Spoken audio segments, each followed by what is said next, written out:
Everyone's got places to go, things to do, and people to see. Life is full of all kinds of distractions and temptations and a busy lifestyle. Everyone's trying to find their fit, figure out what they should be doing, where they should be in life. Hi, I'm Egypt McKee, your host of Straight Talk, and welcome to my new digs. I tell you what I want to do is I want to look at life from a different perspective and talk about some of the things that you struggle with, maybe some of the things that distract you and keep you bogged down and you challenge to face the most difficult things in life, starting with what I call perception and the ability to listen. You know, at the end of the story, I remember back in the day growing up in East Cleveland, Ohio, being in a position where my life, I was connected with a lot of different family members. I was in a place where I had spent a lot of time with my grandparents and my cousins and friends and neighbors and all those kinds of things. But you know what? The relationship between a young person and an older person is a very dynamic one that we're missing out today. You know, if we're not careful, we're going to build a worldview based around our busyness and maybe even our selfishness, our ability to really look from within and think that we're the only thing that's ticking in life today, the only thing that's important. Maybe you're that person. I don't know if you're that young person in your 20s or your 30s, maybe you're in college and just trying to get through the grind. You know, it's expensive and it's a tough grind and you got things to study and always trying to just make ends meet. Or you could be that parent, or you're newly married and you're still just trying to figure out who you are and how some of your liberties and some of the things that you've come to really value in life seem to have been taken away. Maybe if not taken away, maybe just flat out put on hold for an extended or indefinite period of time. That's kind of where I want to begin the discussion today.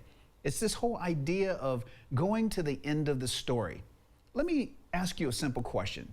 Do you remember back in the day? I mean, that's an expression we use from time to time, back in the day. I always say you can tell a lot about a person's age based upon what they value or what they view as back in the day. Like really if pogs or parachute pants or these kinds of cool trinkety things were what you consider to be something back in the day, we can pretty much categorize you and put you into a box and say you must be about a certain age. But the truth of the matter is back in the day, life was simpler. For each one of us, life was simpler. It was so much easier. There was a time when technology didn't rule and dominate our lives. I mean, you can't even walk down the street without people's heads being bowed. I used to think a bunch of people were praying all of a sudden these days. They're really not. They're text messaging or they're checking their social media on their phones. It's a crazy kind of thing because at the end of the day, we are missing the mark and missing the point of all of the little valuable things in life that make us unique as people. Seriously, life was simple at one time, but there's that disconnect between what we view as old being irrelevant or young being as relevant. Now, let's not kid ourselves here for a second. This is all about perception and worldview. And I know many of you have a whole host of different perspectives from which you come from. Some of you are struggling just to make it by. Maybe you're that young person and your parents just don't get you.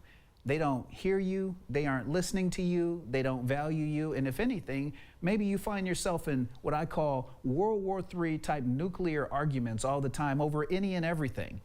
I know that similar to my own life, I grew up as the oldest of 5 to a single mom. And I got to tell you, there was nothing like the epic meltdown arguments that my mom and I had. Some say, well, maybe we're too much alike.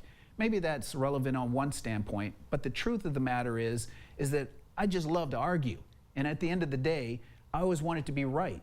But the older I got, finding out trying to be right over things that I really was wrong and I had the wrong perspective wasn't really the point at all. And it shut me down and made me ineffective to really listen to wisdom.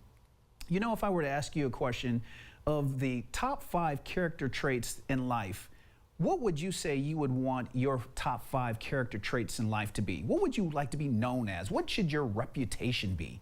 What should your legacy be? I mean, quite frankly, let's be honest. If you're in your 20s, you're not thinking so much about legacy as much as you are thinking about just making it another day. Just finding your fit, finding your shape.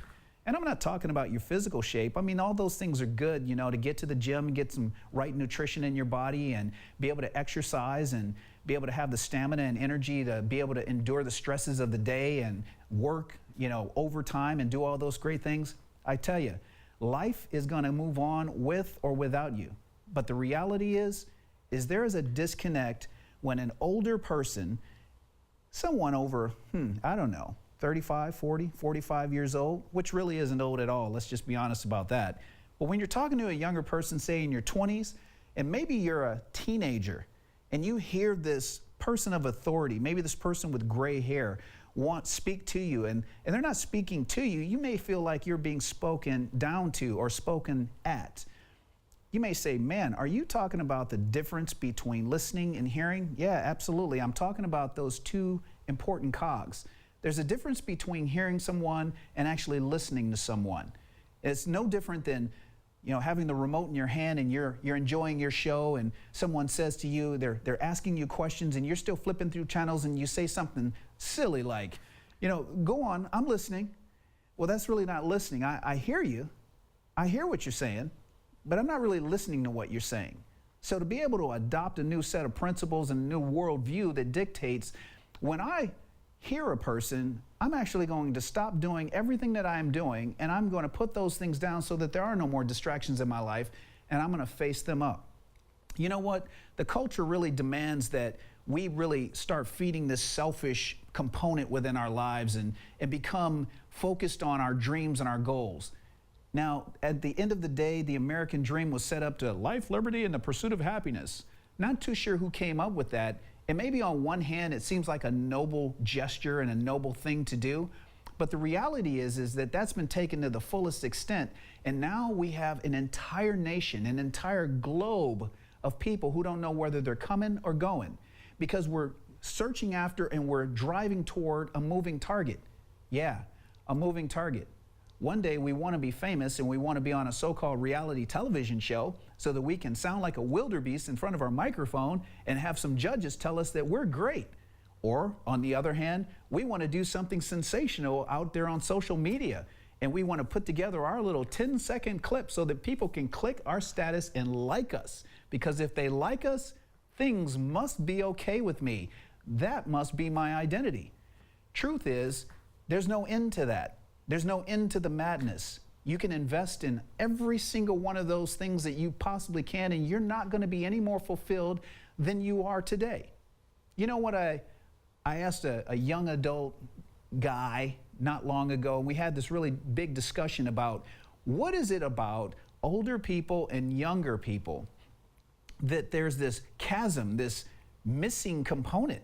What is it about that you don't get us and we don't get you? And you know what he told me? He said, because oftentimes older people always go to the end of the story.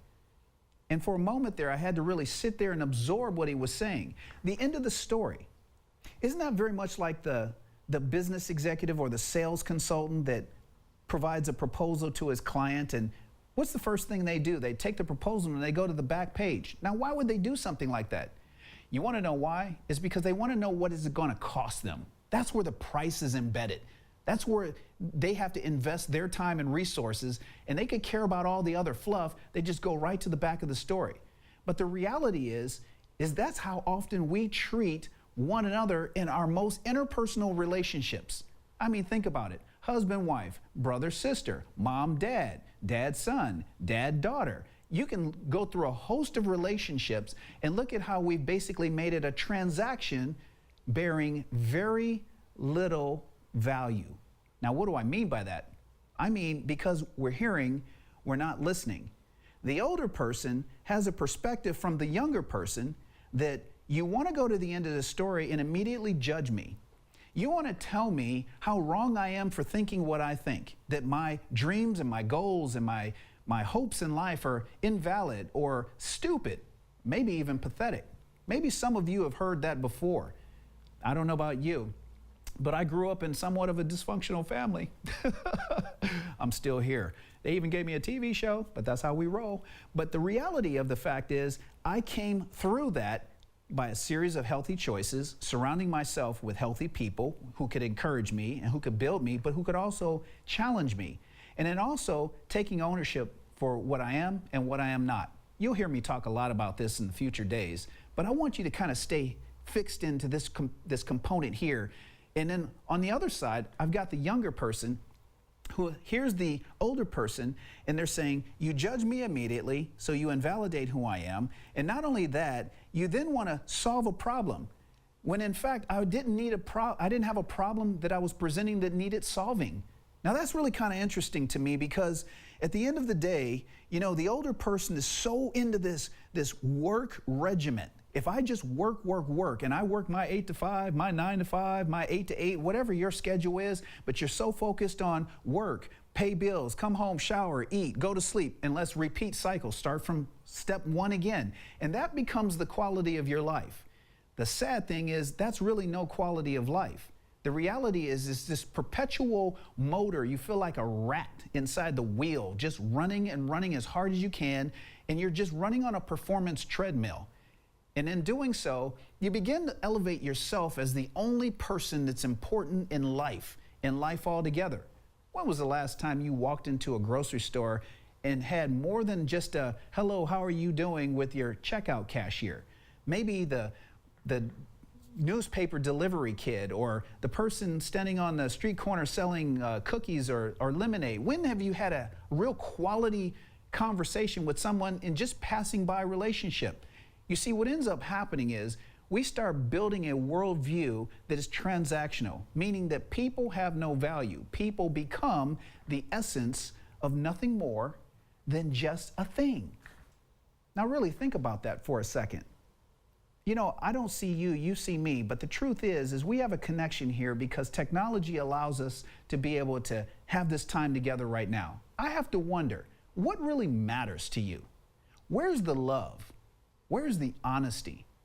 You know, everyone in this world is really asking one question when it all boils down to it. You know that? You know what that question really is? Am I going to be okay? Am I going to be okay? I mean, think about the power of that question. Am I? It's a personal question. Am I going to be okay? You know, when push comes to shove, everyone's got to take care of themselves. Maybe you've got a family, maybe you're single. Maybe you're a single parent, maybe you're a college student, maybe you're a high school student. I'm not sure what you are, but I'll tell you what, you are a person who has value. I don't know who's been sowing into your life. Maybe you've kind of surrounded yourself with a bunch of people who you think build you up when in fact they actually tear you down. But the tough thing for you, the most difficult thing for you is really breaking free from that. You know why? Because it's comfortable for you. And quite frankly, comfort without challenge leads to an inept life, a broken life. And quite frankly, you might be that person that feels like you're in a rut. Now that rut is a place where most of the stories begin for much of us. I learned a lot about this art of listening, this art of hearing. And I learned a lot about the young adult, the young person, someone under 30 years old. Let's be very specific. They take a point and they push it through the bottom of a funnel up into an abstract poof of clouds. And for them, they're okay with that. And the end result for a young adult is this, wrapped up in a single word: whatever. Whatever. Now that's something that an older adult cannot process. We're almost like a computer. You get to the point where there's smoke coming out of your ears and you get angry and more frustrated, whatever, and you want to take whatever and you want to push it the opposite direction down the funnel so that you can come out with a point. Now, sadly, maybe you're that parent who has gotten into these epic lectures and dissertations that you present to your children because you're the dominant one in your home and you feel strong in your home because you're going to just rip into them and let them have it. I'm going to give you a piece of my mind. Yeah, you've thought that often. And you go in and you rip them one way down the other, and you give them your point of view, and you lay out your three-point plan, and you lay out your strategy, and you put your rubber stamp on it, and you walk out of the room and slam the door, and you feel good about yourself. Reality is message failed, message not received. You know why? Because we spend too much time telling other people what they ought to be doing, what they ought to be thinking, how they ought to be living, and we spend far less time listening and understanding what drives them, what motivates them, and what demotivates them. But it takes a person with a position of humility to really say, you know what? I don't even have all the answers. I'm not really all that. Maybe you think you're all that in the bag of chips that came along with it. Maybe you're the cart and the stand and everything in the aisle. But the truth of the matter is not a single one of us is really all that. Listen, life is short. Your life, just like mine, is very short. You could live to be 100 years old and it'll be poof, just like a vapor. But the truth of the matter is, your ability to listen will speak volumes about your ability to absorb and build and develop character within your life. I don't know what those character traits on that top 5 I talked about just a little bit earlier in your list would be. What would they be? Would you want to be a person who's wealthy? How about success? A lot of people tell me that. Yeah, I want to be a successful person in my life. Well, what does that mean? Well, it means famous. Well, really, isn't being famous really just code for I want to be affirmed? I want people to think I'm important. I want people to acknowledge that I'm okay. You see, that's a self-perpetuating spin cycle down to nowhere. The end of that road leads to nothing. Some people think the journey up top is the greatest thing, and then when you get on top, you find out that the steps on the ladder were really made of people. I hope that's not your message and your story today. You know, a lot of times I talk about looking in the mirror, but sometimes we look in the mirror and it's a little bit frightening. I don't know about you, but I don't look the greatest in the morning, but I look real good with some makeup on. Ding! So at the end of the day, here's the one thing I want to talk to you about. Your life matters. Your ability to listen, your ability to connect will far outweigh your ability to judge or tell someone else what to do. So what I like to do is I want to transition to this wonderful time that I call Word on the Street. Word on the Street was designed for you to connect with me. You can send messages and post your questions to us by way of email or post them on our Facebook or Twitter. We've got some questions coming up that we've been able to receive from many of you from around the country. Some very good questions. We had to sift some of them down so that we can give you a straight talk response to some of life's real struggles that maybe you've been dealing with yourselves. So one of those things I want to talk about is the first question up on the docket. It says here from Brandon from Sylmar, California, I'm 32 years old and single, but would love to have a wife and family. I grew up without my dad, but fear that I'll end up being just like him, absent. What can I do to be better than the father who failed me? Well, let me tell you something, Brandon. What's really interesting about your question is the very fact that I always talk about the fact that you've recognized that this is a problem or a fear or a concern is step number 1. Recognition is key.